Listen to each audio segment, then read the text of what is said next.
Let me introduce Sister Madhubhashini, who will be our moderator for today's panel discussion. Sister Madhubhashini came to Swami around 20 years back, currently serving as a president of Gampaha Samiti.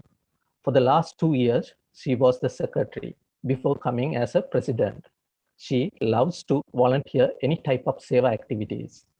Over to you, Sister Sairam. Swami, we offer this satsang at your lotus feet. Respected elders, brothers and sisters, loving Sairam to all of you. Today's panel discussion is on unity of faith. Faith. How do we describe faith? Faith is the complete trust or confidence in something or someone. It's the strong belief in the doctrine of a religion. Religion is based on spiritual conviction rather than proof. But ultimately, it directs us in the right path during our journey. In Sri Lanka, many religions exist. Followers of these religions have faith in their respective religion. There are rituals that connected with each religion.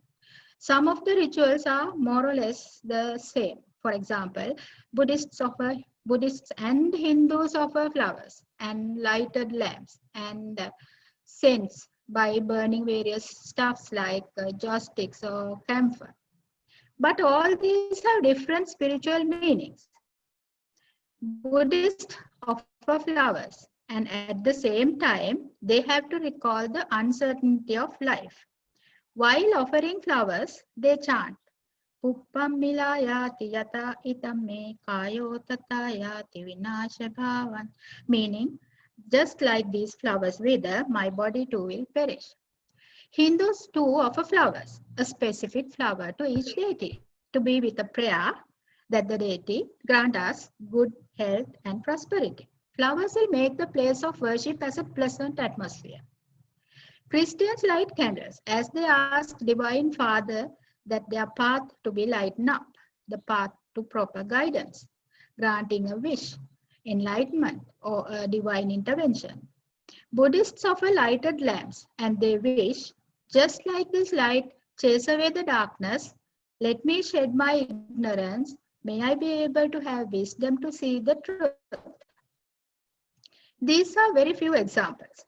Today, in our panel discussion, our 4 panelists will discuss unity in faith, why man needs a religion, why there are so many rituals, and what are their spiritual meaning, significances. Since we are at the end of month of Ramzan, we will be drawing special attention to fundamentals of Islam and Ramadan practices and their significance. Our divine Guru, our loving Swami, has enlightened us in many occasions that there's only one religion, the religion of love. So, what is religion? What is the goal of religion? We will listen to our first panelist. Our first speaker is Brother Tarshan Nabuleshwaran, a very devout and an active youth from Colombo Samiti. He is the public outreach coordinator of Colombo Samiti. He has also served as service coordinator and youth coordinator of Colombo Samiti. Being a highly active and dedicated youth, his services always extend beyond the role of just as an office bearer. Currently, he also serves as the secretary of Satyasai Home for Elders. I warmly welcome you, Brother Tarshan. Sai Ram. My humble pranams at the lotus feet Yes. of our beloved Swami. Respected elders, my dear brothers and sisters, loving Sairam to all of you. I thank Swami for giving me this opportunity to share with you all the goal of religion as we celebrate Ramadan, the holy festival of the Muslims. Let me begin my topic with a quote from Swami. Bhagavan says, the basic truth in all religions is one and the same. The philosophical idea or practices and methods of approach may vary, but the final objective and goal is only one.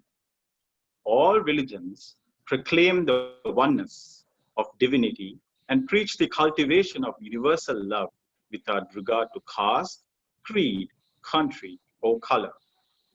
It is most beneficial to look into the fundamental teachings of each religion and their goals to establish the oneness of all religions. Islam means surrender or peace. It means man should surrender to God and live in peace with his fellow men. The holy book of Quran contains many precepts. Among those, the most underlining ones are salat, meaning one worshipping God with steady faith, and zakat, meaning practicing charity or relieving fellow beings in need or distress. The goal of Islam is for mankind to reach paradise. This is possible only by right action, right belief, and passing of the day of judgment. In other words, reaching paradise means merging with Allah. The fundamental teachings of Hinduism or Vedanta is that human beings' basic nature is not confined to the body or the mind. Beyond both of these is the spirit or the spark of God within the soul. The spirit is within us and also within everything we see. All beings and all things are pure or divine spirit, ever united with God. The realization of Atma and its external existence is Hinduism. Atma has no birth, therefore it has no death. It is eternal. Merging with eternal is the goal of Hinduism. The guiding principles of Buddhism: 1. Refuge in Buddha, which means the fully enlightened one. 2. Refuge in Dhamma, means the teachings expounded by the Buddha. Refuge in Sangha, I take refuge in those who are on the path to enlightenment following the right conduct. The ultimate goal of Buddhism is to attain nirvana, which is a state of complete bliss, liberation from the limitations and the desires from the physical world, and end of the cycle of rebirth and suffering. Jesus proclaimed initially he was the messenger of God, then that he was the Son of God, and finally that he and the Father were one. In explanation on this, Swami stated, when Jesus declares that he is the Son of God, he becomes entitled to the paternal majesty and power. These he can claim only when he grows in the qualities that his Father has. As a result, he attains mergence, which leads him to assert, I and my Father are one. Hence, the goal of Christianity is to know what true salvation is and find the way to heavenly kingdom. In today's time, the external world has locked itself in the study of physiology for knowledge of the human beings, human organs, and its function. Great scholars of this earth are engaged in the study of psychology to understand the behavior of mind. These studies do not include the source of energy of Atma, and hence it cannot guide us to correct conclusions. Furthermore, both body and mind are transient and impermanent, and therefore what is permanent is the self that is yearning for the omni-self God. Bhagavan beautifully explains, let the different faiths exist, let them flourish, let the glory of God be sung in all the languages and in variety of tunes. That should be the ideal. Respect the differences between the faiths and recognize them as valid as far as they do not extinguish the flame of unity.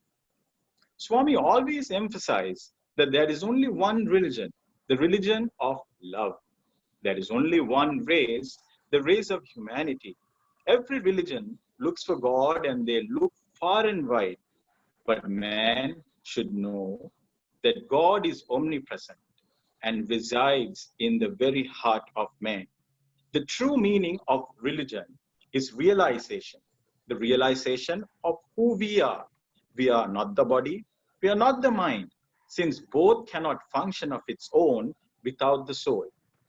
In conclusion, I would endeavor to say that the goal of religion is to merge with God, who is residing in your heart through the process of love and truth. Before I end my speech, I would like to share an experience on universal love.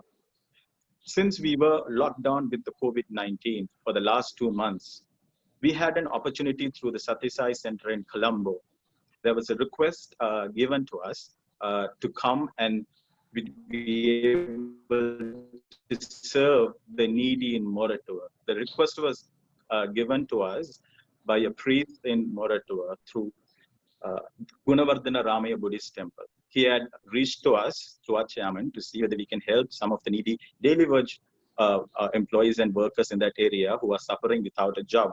We'll be able to assist them with dry rations. So the young adults of Columbus Samiti, a few of us, we were able to go to Moratuwa, and we went to the priest at the temple, the Ganga Gunavardhana Ramaya temple. And he had arranged for the local community who were really in need. He has really handed people who didn't have any money or any means to feed their children and family. And they were all asked to come to the Buddhist temple in order to give them this dry rations, which I found much universal love there, because it was a Buddhist priest, and the community which came there to receive all the dry rations, there were Muslims there, there were Christians there were always Hindus as well, and they all blessed us, saying Pinsitta Veva. So there was no religion, no caste, no creed. There was nothing but universal love. The only goal at that point, which was displayed to me, was there was only one universal love to help the people in need. I think this is what Swami has summed up in just 2 words: love all, serve all. Jai Sai Ram. Thank you, Brother. Brother Tarshan beautifully explained goal of all the religions, quoting our beloved Swami. The basic truth in all religions is one and the same. Now, there are many rituals directly in relation to religions, do's and do nots. Some with profound meanings and some that nobody knows why they do it, just because it comes down the generations, people, rituals and their spiritual essence. Let me introduce our second panelist, Sister Sulakshana Ratnayaka. Sister Sulakshana has been a Bal Vikas student since 1990, a bhajan singer and a Bal Vikas, and as a young adult. She has also served as Bal Vikas Guru, and she is a member of Sai Youth Colombo. Sai Ram, sister, over to you. මාවෙත මෙම ගෞරවනීය අවස්ථාව ලබා දුන් භගවාන් ශ්‍රී සත්‍යසායි බාබා මා ජීවමාන දෙව්පියාණන් වහන්සේට මගේ නමස්කාරය වේවා. ගෞරවනීය වැඩිහිටියන් සහ සහයි සහෝදර සහෝදරියන්ගෙන් අවසරයි. ආධ්‍යාත්මය යනු දිව්‍යමය අත්දැකීමක් වන අතර ආගම යනු දිව්‍යමය විශ්වාසයන් එකට එකතු වූ සංකල්පයකි. ආධ්‍යාත්මිකව පරිපූර්ණ පුද්ගලයන්ට ධනාත්මක චින්තනයක් ඇත. ආත්ම අභිමානයක් ඇත. ඔවුන් ශුභවාදීය ජීවිතයට අර්ථයක් සහ අරමුණක් ඇත. ආධ්‍යාත්මිකත්වයට ආගමක් හෝ විශ්වාසයක් සමග කිසිදු සම්බන්ධයක් නැත. එය පෞද්ගලික විශ්වාසයක් වන අතර චාරිත්‍රය යනු යම් ආකාරයක හික්මවීමක් වන අතර එය විවිධ ආගම්වලට සහ විවිධ විශ්වාසයන්ට අයත් පුද්ගලයන් විසින් අනුගමනය කරනු ලබයි. ආගමික චාරිත්‍ර මිනිසුන් අතර පුද්ගලික සහ සංස්කෘතික අනන්‍යතාවය ගොඩනැගීමේදී අත්‍යවශ්‍ය කාර්යභාරයක් ඉටු කරයි. විවිධ ආගමික පිළිවෙත් හෝ චාරිත්‍ර අප තුළ ඇති හැඟීම් සඳහා හැඩයක් ලබා දෙන අතර ජීවිතයේ සිදුවිය හැකි සමහර සිදුවීම් සමග අවබෝධයක් ලබා ගැනීමට මිනිසුන්ට උපකාරී වේ. ආධ්‍යාත්මික අවබෝධයක් ගැඹුරු කිරීම සඳහා ආගමික චාරිත්‍ර සාමාන්‍යයෙන් අත්‍යවශ්‍ය දෙයක් ලෙස සැලකේ.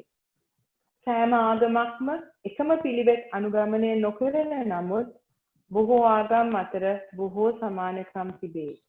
ආගම්වලට ඔවුන්ගේම චාරිත්‍ර වාරිත්‍ර ඔවුන්ගේ විශ්වාසයන්ට බැඳී ඇත. ආගම සඳහා ඇති කැපවීම සහ විශ්වාසය පෙන්වීම සඳහා චාරිත්‍ර සහ වත්පිළිවෙත් පිළිපැදීමට අනුගාමිකයන් යොමු වෙයි. ආගමික විශ්වාසයන් සහ චාරිත්‍ර වාරිත්‍ර අතර ඇති සම්බන්ධය නම් චාරිත්‍ර වාරිත්‍ර ආගමික විශ්වාසයේ ස්ථීර ප්‍රකාශනය ලෙස සේවය කිරීමයි. මිනිසුන් තම විශ්වාසයන් ප්‍රකාශ කරන ආකාරය සහ විවිධ ඇදහිලි සඳහා ගෞරවය දැක්වීම චාරිත්‍ර වාරිත්‍ර තුළින් සිදුවේ. බොහෝ බෞද්ධයන් ඔවුන්ගේ ආධ්‍යාත්මික අභිලාෂයන් සඳහා චාරිත්‍ර වාරිත්‍ර භාවිතා කරයි. පොදු පිළිවෙත් වශයෙන් ධර්මයෙන් ආශිර්වාද ලැබීම, වන්දනා කිරීම, පූජා කිරීම, ගාථා සහ පිරිත් සජ්ජායනය කිරීම, පොය දින ශීල ව්‍යාපාරවල යෙදෙමින් බුද්ධ ධර්ම සහ සංඝ වන්දනා කිරීම, වික්ෂුන් වහන්සේලා සඳහා දානය පූජා කිරීම, සිද්ධාස්ථාන වන්දනාව සහ වන්දනා ගමන්වල යෙදීම සිදු කරයි. මෙසේ සිදු කරනු ලබන පූජා කටයුතු වල අරමුණ වන්නේ බුදුරජාණන් වහන්සේ ඉගැන්වූ ධර්මය බෞද්ධයන් වන අපහට කෙතරම් ප්‍රයෝජන වන්නේද, ඒ සඳහා අප කොතරම් ප්‍රතිගුණ දක්වනවාද යන්න ප්‍රකාශ කිරීමට බෞද්ධයින්ට අවස්ථාවක් ලබා දීමයි. මෙවැනි වත්පිළිවෙත් අනුගමනය කිරීම නිර්වාණයට පත්වීමේ මාවතට සමීප වීම සඳහා බෞද්ධයාට උපකාරී වීමට බෞද්ධයන් හට ඇති පහසුම මාර්ගය වේ. ක්‍රිස්තියානි ධර්මයට අනුව යාඥාවන්ට මුල් තැනක් යෙදවෙන අතර සංගීත මාධ්‍ය සහ වාචික මාධ්‍ය තුළින් දෙවියන් වහන්සේට ප්‍රශංසා කිරීම, ශුද්ධ ලියවිලි කියවීම, විවිධ කාරණා මත පදනම් වූ යාඥා මේයන් සහ දේශනාවන් පැවැත්වීම සහ විවිධ ආගමික අවස්ථාවන් සැමරීම සඳහා උත්සව පැවැත්වීමද බොහෝ කිතුණුවන් කිතුණු චාරිත්‍ර ලෙස විශ්වාස කරයි. ක්‍රිස්තියානි නමස්කාරය විවිධ ස්වරූපයන් ගනී. ඒ අතරින් ඉරිදා දේව මෙහෙයන් ප්‍රධාන තැනක් ගනී. එසේම කිතුණු උත්සවයන්හිදී පල්ලියේ දේව මෙහෙයන් වලට සහභාගී වීම මෙන්ම තම පවුල් සමග එක් වී ආගමානුකූලව ගත කිරීමත් කිතුණුවන්ගේ චාරිත්‍රයකි. තවද පාස්කුවට ප්‍රථම බොහෝ කිතුණුවන් निराහාරව සිටිමින් යේසුස් වහන්සේ පාලු කරේට ගිය ගමන සිහිපත් කිරීමද ප්‍රධාන චාරිත්‍රයකි. දෙවියන් වහන්සේට සමීප විය හැකි සහ ලෝකයේ සුවදායී ස්ථානයක් බවට පත් කරගත හැකි පහසුම මාර්ගය මෙසේ දෙවියන් වහන්සේට කැපවී වත්පිළිවෙත් පිළිපැදීම බව කිතුණුවන් හදවතින් විශ්වාස කරයි. ආලෝකය, මල්, ජලය හෝ ආහාර දෙවියන්ට පූජා කිරීම හින්දු ආගමේ ප්‍රධාන චාරිත්‍රයකි. මෙහිදී විශ්වාසය වන්නේ නමස්කාරකයා සඳහා දිව්‍යමය රූපය පෙනෙන අතර දේවත්වයේ නමස්කාරකයා දකී යන්නයි. හින්දු පිළිවෙත් අතර නමස්කාරය, දේවනාමය ජප කිරීම, ධ්‍යාන වැඩීම, දෙවියන් වෙනුවෙන් උපවාස කිරීම, නිර්මාංශ වීම, මංගල අබමංගල ආදී පෞල් චාරිත්‍ර, හින්දු වාර්ෂික උත්සව සහ වන්දනා ගමන් වැනි චාරිත්‍ර ඇතුළත් වේ. කෝවිලේදී හෝ නිවසේදී දෙවියන් වෙනුවෙන් පිළිවෙත්හි යෙදීම මගින් හින්දු භක්තිකයන්ගේ විශ්වාසය වන්නේ වර්තමාන ජීවිතය මෙන්ම මරණින් මතු ජීවිතයක් සුඛදායී කර ගැනීමයි. ඉස්ලාමයේ මූලික සංකල්ප මත මුස්ලිම් වරුන්ගේ ආගමික චාරිත්‍ර රඳා පවතී. රාමසාන් උත්සවයට ප්‍රථම ඔවුන් දින ගණනාවක් උපවාසවල යෙදෙමින් දානමාන කරමින් කුරානයේ දේව වාක්‍ය මෙනෙහි කරමින් දෙවියන් වෙනුවෙන් කැපවී වත්පිළිවෙත්වල යෙදෙයි. මුස්ලිම් වරුන් විශ්වාස කරන්නේ රාමසාන් යනු ස්වයං විනය, ආත්ම දමනය, පරිත්‍යාගය සහ සංවේදනය පුහුණු කිරීම සඳහා දෙවියන් වහන්සේ විසින් ඔවුන්ට ලබා දී ඇති කාලයක් බවයි. එසේම ඉස්ලාම් ආගමට අනුව සියලු මුස්ලිම් වරුන් හජ් උත්සව සමයේ මක්කම වන්දනාවේ යෙදීම අනිවාර්ය චාරිත්‍රයකි. මෙමගින් සියලු පව් අතුගා දැමීමත් දෙවියන් වහන්සේ ඉදිරියේ නැවත ජීවිතය ආරම්භ කිරීමට අවස්ථාවක් ලැබෙනු ඇතැයි යනුවෙන් මුස්ලිම් වරුන් විශ්වාස කරයි. තවද දවසට 5 වතාවක් දෙවියන් සිහි කරමින් ආගමික වතාවත්හි නිරත වීමත්, සියලු සිකුරාදා දිනයන්හි ජුම්මා යාඥා මෙහෙයන් සඳහා සහභාගී වීමත්, පවුලේ සියලු කටයුතු පල්ලියට මුල් තැන දෙමින් පැවැත්වීමත් ඉස්ලාම් ආගමේ චාරිත්‍ර වේ. මෙවැනි චාරිත්‍ර පැවැත්වීම මගින් ඔවුන් දෙවියන් කෙරෙහි ඇති කැපවීමත් පක්ෂපාතීත්වයක් විදහා දක්වයි. අපගේ ආදරණීය භගවාන් ශ්‍රී සත්‍යසායි බාබාතුමන් දේශනා කර ඇති පරිදි එතුමන් පැමිණ ඇත්තේ කිසිවිටකත් කිසිදු ආගමක වත්පිළිවෙතකට හෝ චාරිත්‍රයකට බාධා කිරීමට හෝ විනාශ කිරීමට නොව එක් අනුගාමිකයන් විසින් විශ්වාස කරනු ලබන වත්පිළිවෙත් හා චාරිත්‍ර වාරිත්‍ර තුලින් තම ආගම කෙරෙහි ඇති විශ්වාසය තහවුරු කිරීමටයි. එවිට බාබාතුමන් පවසන පරිදි හොඳ කිතුණුවෙකුත්, හොඳ මුස්ලිම්වරයෙකුත්, හොඳ හින්දුවරයෙකුත් සහ හොඳ බෞද්ධයෙකුත් බිහිවනවා ඇත. තවද බාබාතුමන් දේශනා කර ඇත්තේ විවිධ ආගමික විශ්වාසයන්ට ගෞරව කිරීමත්, එමගින් සියලු ආගම් සමුද්දිමත් කිරීමත්, දෙවියන් වහන්සේගේ මහිමය සියලු භාෂාවලින් සහ විවිධ නාදවලින් ගායනා කිරීමත් අප විසින් සිදු කළ යුතු බවයි. තවද පරමාදර්ශී වීම තුලින් ගායනා තුලින් විවිධ ආගමික චාරිත්‍රවලට ගරු කිරීමත්, එමගින් විවිධ ආගම් අනුගාමිකයන් අතර ආධ්‍යාත්මික හැඟීම් සාරවත් කිරීමත් කළ යුතු බවයි. එසේම මුස්ලිම් වරුන් අල්ලාහ් ලෙස නමස්කාර කරන්නේද, කිතුණුවන් යහෝවා ලෙස නමස්කාර කරන්නේද, හින්දු භක්තිකයන් විෂ්ණු දෙවියන් ලෙස නමස්කාර කරන්නේද, අනුගාමිකයන්ගේ යාඥාවන් සහ චාරිත්‍ර වාරිත්‍ර සඳහා සවන් දෙමින් ඔවුන්හට යහපත් සෞඛ්‍ය සමුද්‍ය සහ සතුට යන සියල්ලන්ටම පිළිතුරු සපයන එකම දෙවියන් වහන්සේ බවයි. ඒ සියලු මනුෂ්‍යයන්ගේ දෙවියන් වහන්සේය. විවිධ ආගමික චාරිත්‍ර සහ වත්පිළිවෙත් මගින් වැඳුම් පිඳුම් ලබන ජීවමාන දෙවියන් වහන්සේ වූ සත්‍ය සයි බාබා අප ආදරණීය දෙව් පියාණන් සෑම විටම ඔබේ මනසේ තබා ගන්න යනුවෙන් පවසන්නේ ලොව ඇත්තේ එකම ආගමකි, ඒ ප්‍රේමේ ආගම බවයි. ජය සයිරාම්. Thank you and Sairam, Sister Sulakshana. May I now invite you to summarize in English? Sairam. The summary of my presentation in spiritual essence and rituals as follows. Spirituality is a divine experience and religion is a concept that combines divine belief.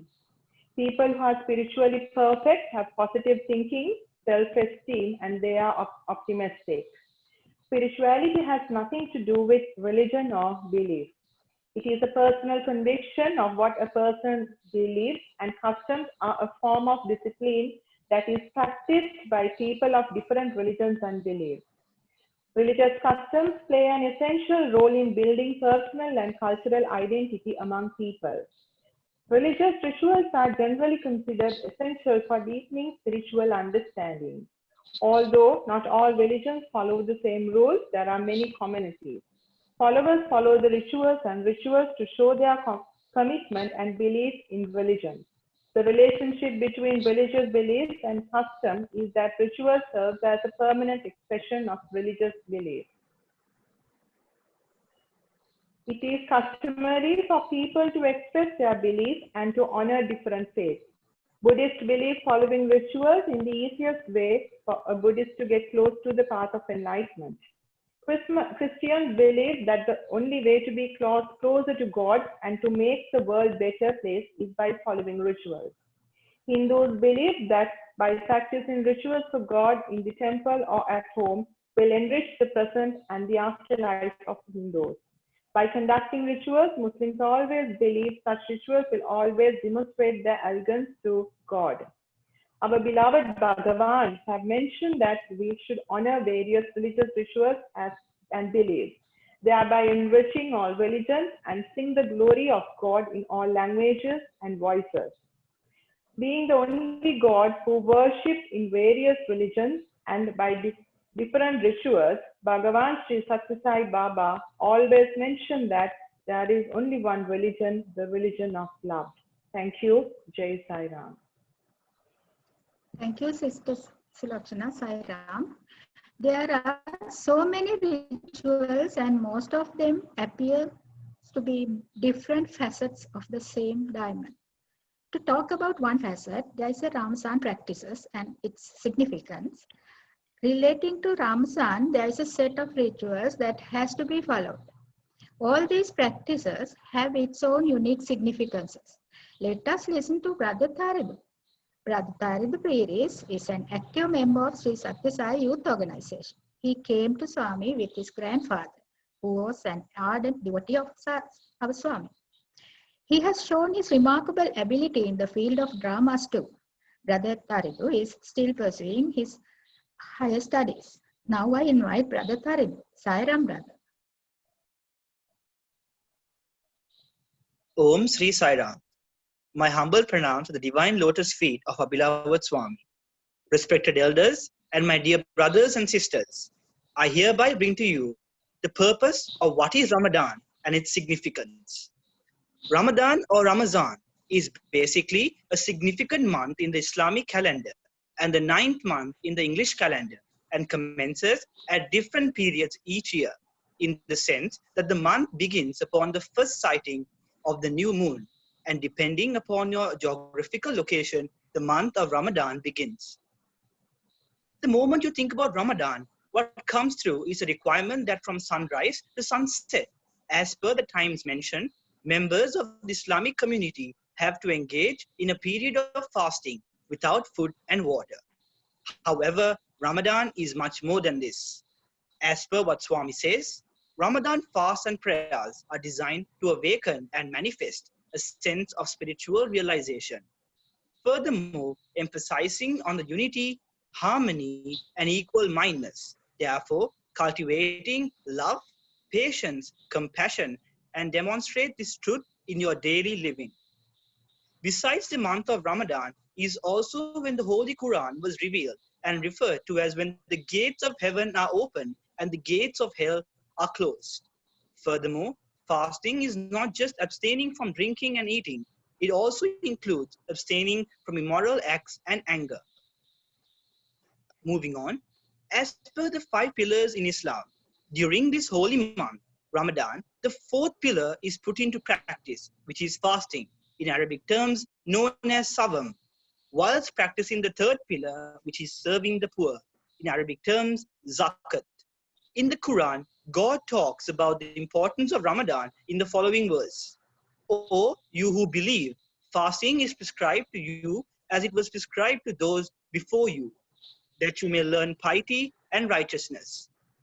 With regard to its significance, it teaches self-control and self-discipline, with special emphasis on the art of sacrifice and getting closer to God. In other words, as Swami says, being one with God. This month also signifies to show empathy towards those who are least fortunate or the ones that can't afford to live a luxurious and pleasant life. This is when the members of the Islamic community show their gratefulness to the Almighty and encourage to perform zakat, which is to serve the needy. In addition, moving on to the significance behind the 30 days of the Ramadan fast. Firstly, the first 10 days are known as the days of mercy, in Arabic terms, Rehema. This is the time when every Muslim must seek blessings from Allah. The dua for this part of the month is, O my Lord, forgive and have mercy, and you are the best of merciful. Moving on to the next 10 days reflects forgiveness from Allah, in Arabic terms, Maghrib. The dua for this part is, I ask forgiveness of sins from Allah, who is my Lord, and I turn towards Him. Finally, the last 10 days reflects safety from hell, in Arabic terms known as Nijat. This time period is dedicated to burning sins made by man, where man is given the chance to erase their sins by Allah and ask for safety from hellfire. Moving on to Ramadan practices. During Ramadan, Muslims wake up early to eat a pre-dawn meal called suhar, and they break their fast with a meal referred to as iftar. One important thing of this holy month is that the Quran was revealed. Thus, it's compulsory for all Muslims to read the entire Quran in the month of Ramadan. Ramadan is the month in which the Quran was sent down as a guide to mankind, also clear for guidance and differentiation between the right and the wrong. Afterwards, Muslims gather every night in mosques after they have broken their fast to pray the special prayer known as Taraweeh. With regard to a couple of fundamental principles followed during the course of Ramadan are as follows. Completing the entire reading of the Quran during the month of Ramadan is a regular and compulsory practice. Moreover, many Muslims will also retreat.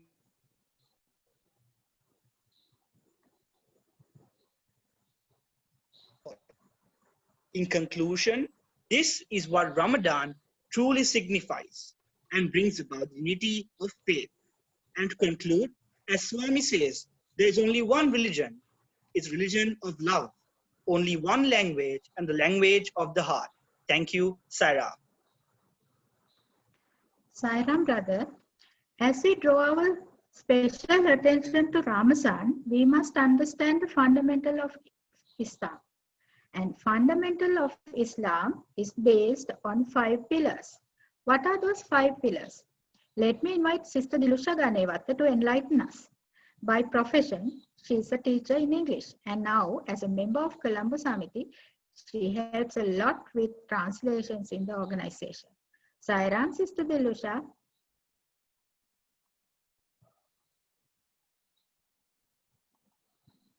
Sairam, can you hear me? Yes. Okay.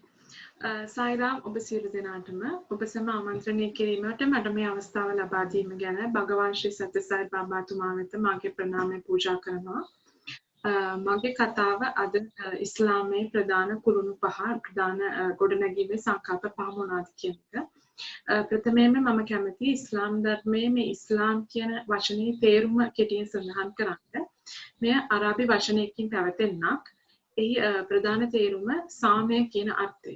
ආගමික අර්ථයකින් ගත්තම ඉස්ලාම් කියන වචනේ තේරුම දෙවියන් පිළිබඳ සරණ යාම, දෙවියන් පිළිබඳ පැහැදීම තුලින් යමෙකුට සාමය උදා කරගත හැකි කියන අදහස. මේ පිළිබඳව 1983 ජූලි 12 වෙනි දින දිව්‍ය කතිකාවතේ ස්වාමීන් මෙහිම සඳහන් කරනවා. උපුටා ගැනීම ඉස්ලාමය යනු කැපවීම, යටත්වීම, සාමය සහ සංසුන්කමයි.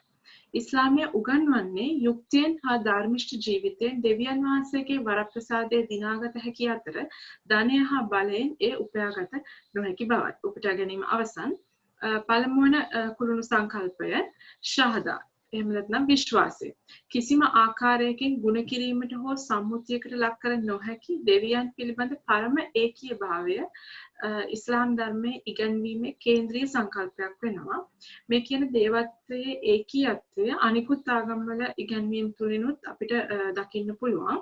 ඒ පිළිබඳ ස්වාමී විශේෂයෙන් සඳහන් කරනවා. උපුටා ගැනීම අද දවසේ ප්‍රධානතම අවශ්‍යතාවය වන්නේ දෙවියන් වහන්සේ එක බව කෙනෙකු වටහා ගැනීමයි. යේසුස් සහ මොහමඩ් ප්‍රකාශ කළේ මෙයයි.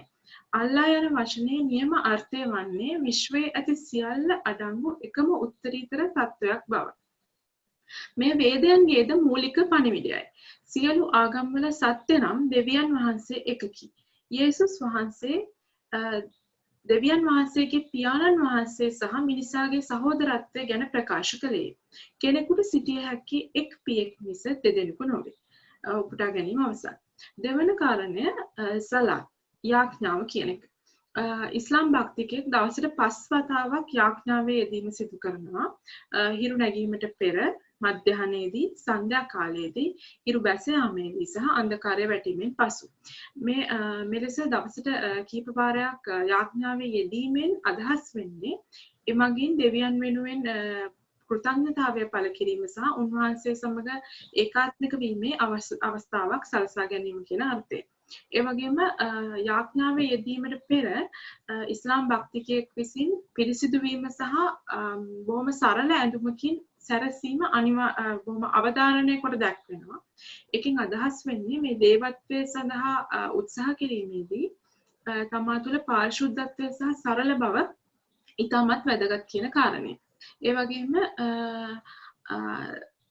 ඉස්ලාම් භක්තිකයෙක් යාඥාවේ යෙදීම තනි වශයෙන් හෝ කණ්ඩායම් වශයෙන් මුස්ලිම් පල්ලියක් තුළදී සිදු කරන්න පුළුවන්. එහිදී ප්‍රධානයෙන් අවධාරණය කරන්නේ දේවත්වය සඳහා ළඟාවීමේදී තනි පුද්ගල වශයෙන් හෝ එහෙම නැත්නම් සාමූහික වශයෙන් උත්සාහ කිරීම වැදගත් බව. ඒ වගේම අනිකුත් ආගම්වලත් අදහිමේ ක්‍රමවලදී මේ යාඥාව කියන දේ දෙවියන් වහන්සේ සමග සම්බන්ධ වීමේ ආකාරයක් විදිහට අර්ථ ගන්නලා තියෙනවා. තුන්වන කාරණය සුයාම් එහෙම නැත්නම් උපවාස සමය. ඉස්ලාමීය දිනදර්ශනයට අනුව උන් රාමදාන් මාසය පුරාවට උපවාසයේ යෙදීම සිදු කරනවා.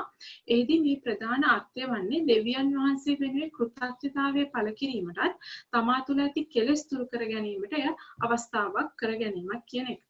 ඒ පිළිබඳව ස්වාමී විශේෂයෙන් දිව්‍ය ප්‍රකාශනයේ සඳහන් කරනවා උපුටා ගැනීම රාමසාන් උපවාසය සම්පූර්ණ උත්සාහය වන්නේ තමන්ගේ අපිරිසිදුකම් ඉවත් කර ගැනීම තමන්ගේ ශරීරයේ සංවේදීතාවන් හා මනස ජය ගැනීමට සහ එමගින් පාරිශුද්ධභාවය ලබා ගැනීමට හැකිවීමයි. එමගින් කෙනෙකුට දේවත්වය අත්විඳිය හැකියි. උපුටා ගැනීම අවසන්.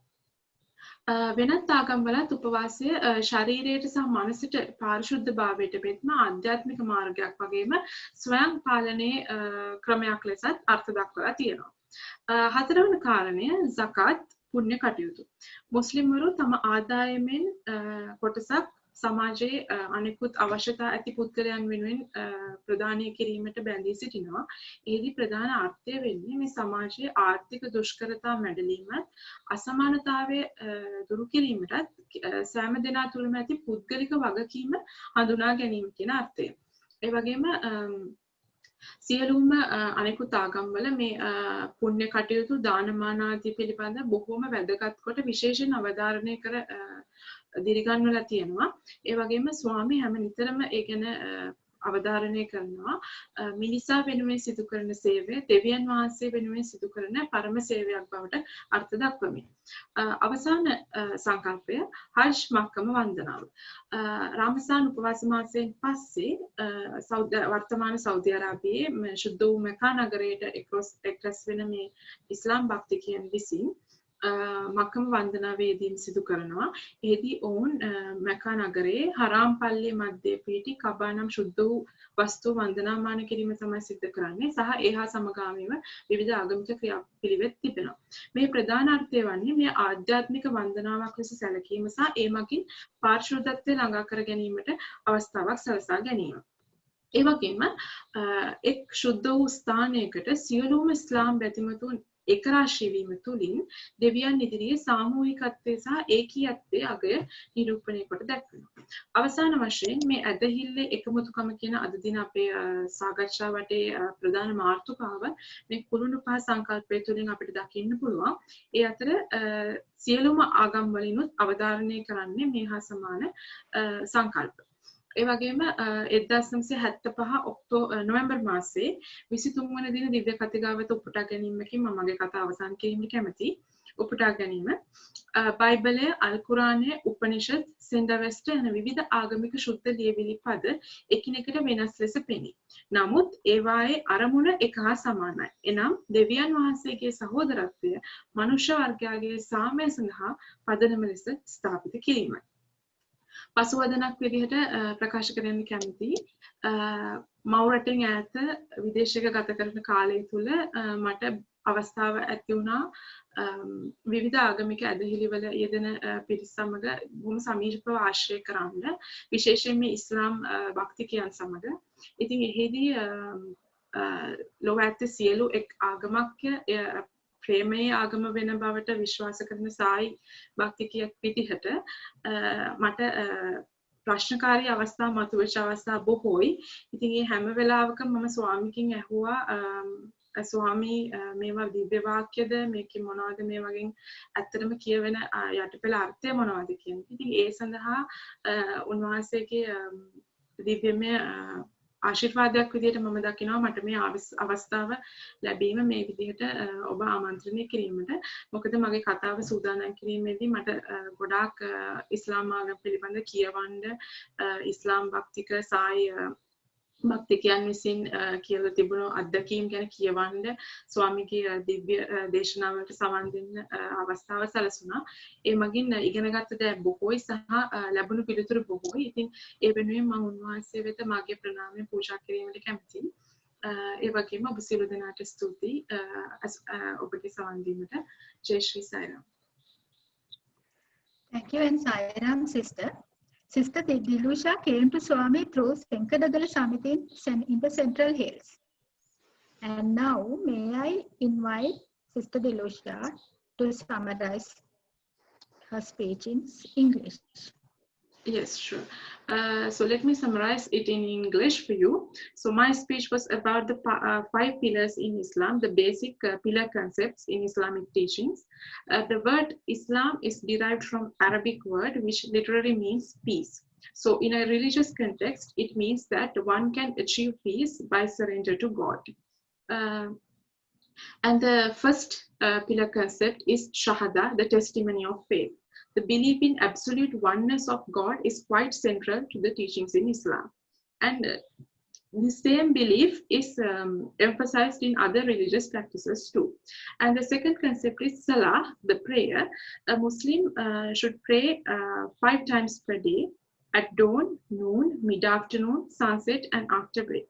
So one should do ablution or purification before praying by washing hands, feet, and face, and should wear a very modest dress, simplifying the simplicity and purification in the path to divinity. In Islam, prayer is a way to remember God, express love and gratitude. So Muslims can pray both individually as well as in groups in a mosque, emphasizing unity and group solidarity before God. So in many other religious practices too, the prayer is considered as a way of being and a way of relating to be in the presence of God. And the third concept is fasting observed during the Ramadan period, and it symbolizes the cleansing of impurities to reach divinity. Other religions also encourage fasting as a path of spirituality to purify body, mind, as well as a method of self-control.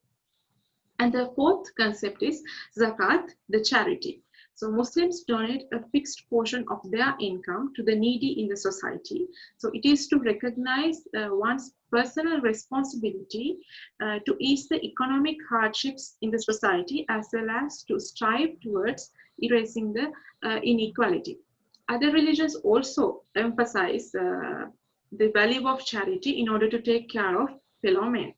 And the final concept is Hajj, the pilgrimage to Mecca. So all able-bodied Muslims should pray this pilgrimage at least once in their lifetime. So they worship the Hajj in the Haram Mosque in Mecca, symbolizing the cleansing, purification, as well as gathering and unity. So in conclusion, the concept of unity of faith can be seen through these pillars, and this is the same idea which is emphasized in all other religions too.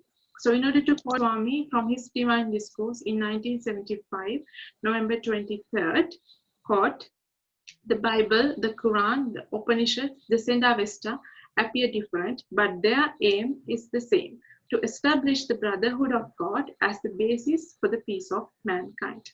Unquote. I would like to briefly mention that this humble opportunity was quite his gracious blessing, because being away from my motherland, living in abroad, I had the opportunity to closely associate people from different religious beliefs, especially the Islamic beliefs.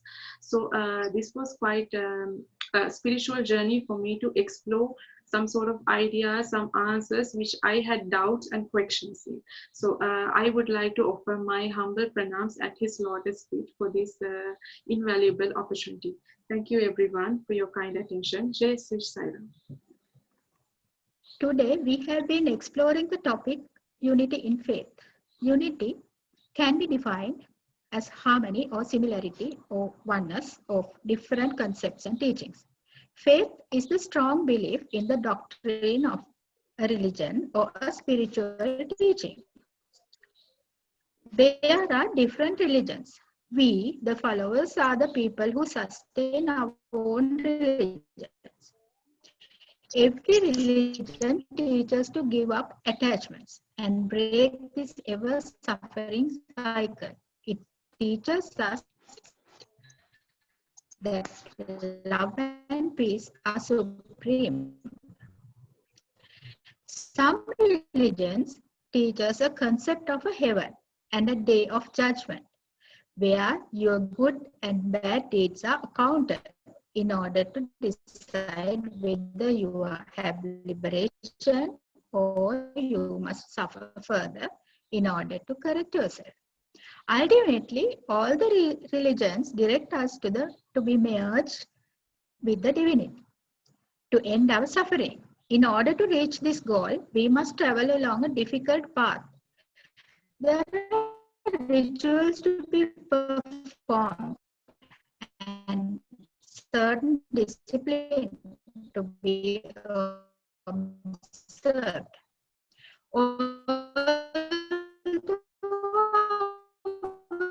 Beloved Swami taught us to do Namasmarana earnestly and to people from generation to generation have helping us on our attention.